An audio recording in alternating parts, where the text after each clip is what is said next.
And viewers, let's start with the top focus here on World Report. New South Wales police have confirmed that 12 people were killed and 29 others, including a child, were rushed to hospital.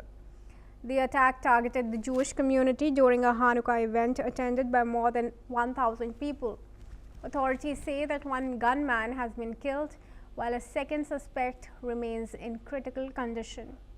Police also discovered and safely removed several improvised explosive devices from a nearby vehicle linked to the deceased attacker.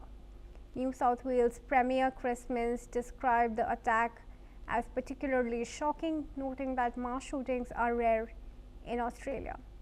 Prime Minister Anthony Albanese confirmed the attack as an act of evil anti-Semitism and called it terrorism striking at the heart of the nation.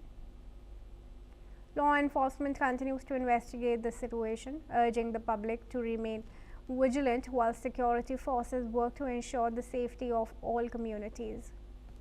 Let's listen in. Circumstances. Obviously, the fact that it's the first day of Hanukkah, the types of weapons, the offenders, some of the other items we found at the scene. As I said, we have found an improvised explosive device in a car which is linked to the deceased offender. So there's a range of circumstances, and obviously the Jewish community has a right to feel safe. This attack was designed to target Sydney's Jewish community on the first day of Hanukkah. What should have been a night of peace and joy celebrated in that community with families and supporters has been shattered by this horrifying evil attack. Commissioner Lanyon will speak about the investigation, the police response, as well as the designation of this attack as a terrorism event in Sydney. I can assure the community it will be met with a massive, comprehensive police and public order response.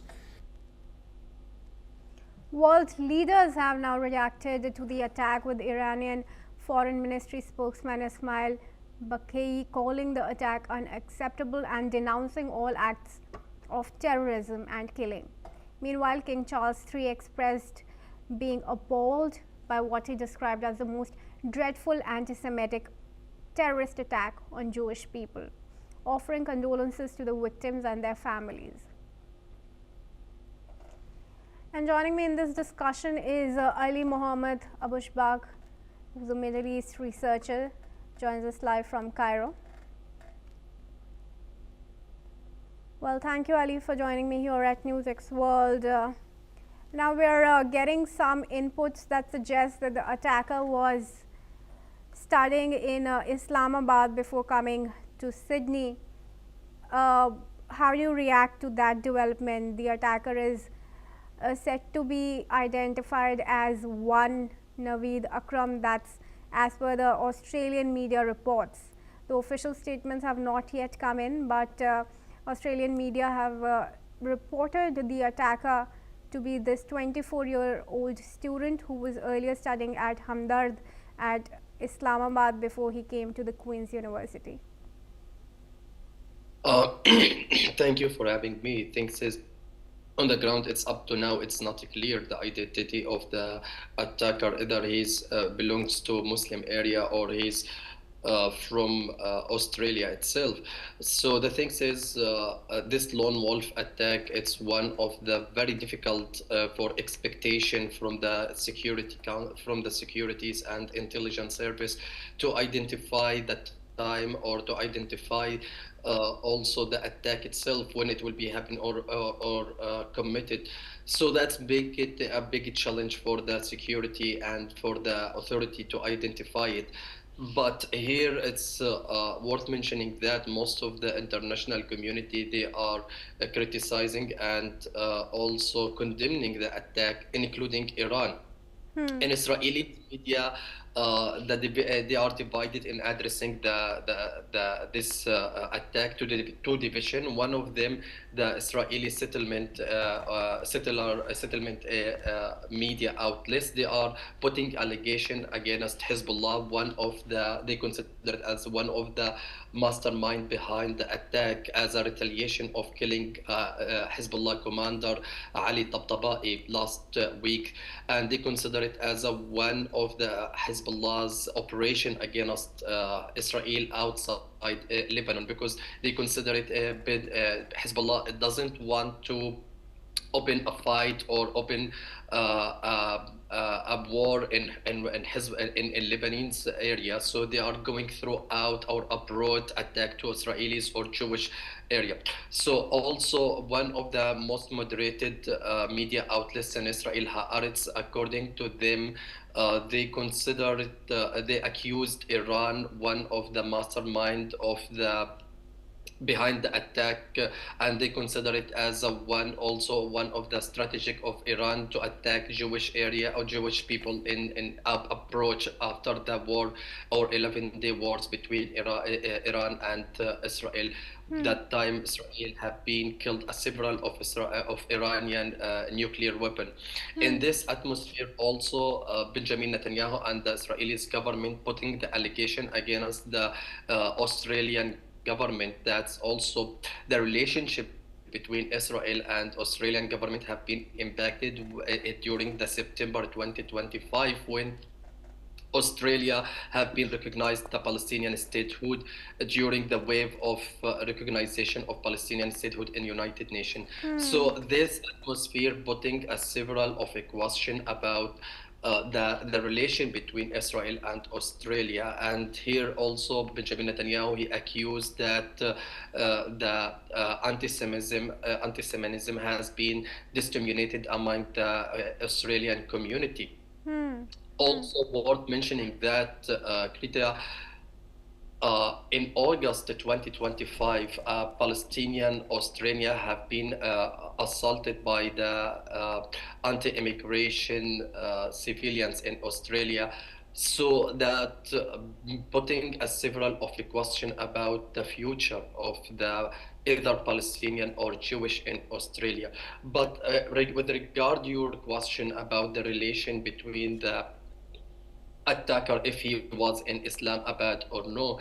So there is no doubt Islamabad, one of a terrorist house in the region. We have seen Osama bin Laden, they covered his places, and during his assassination, he was in Pakistan.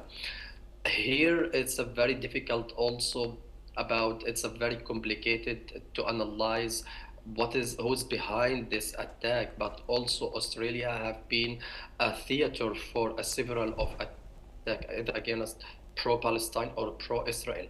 But the conclusion here, it's this condemned attack. It shouldn't, I mean, even Iran have been condemned this attack, because civilians have a no I mean, they did nothing. I mean, they didn't commit any sin to be attacked like what we have seen, and this is the one of the brutal of terrorists.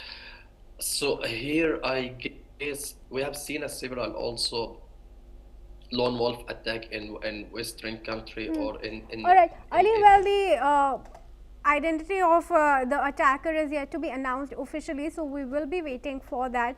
But how do you see the criticism that's being mounting on Anthony Albanese as far as an anti-Semitic sentiment that's brewing in Australia after this latest anti-Zionist attack? This is one of the Israelis' strategic to accuse everyone about anti-Semitism, about also anti-Zionist. This is one of the strategic weapon for the Israel to obtain the audience and the international opinion. But I guess now in this age, in the social media age, this kind of propaganda, it will not work. And there is, as you mentioned, the United Nations Human Rights official rapporteur Francisca Albanese have been also accused one of the figure of against the Israel or the anti-Semitism in Western.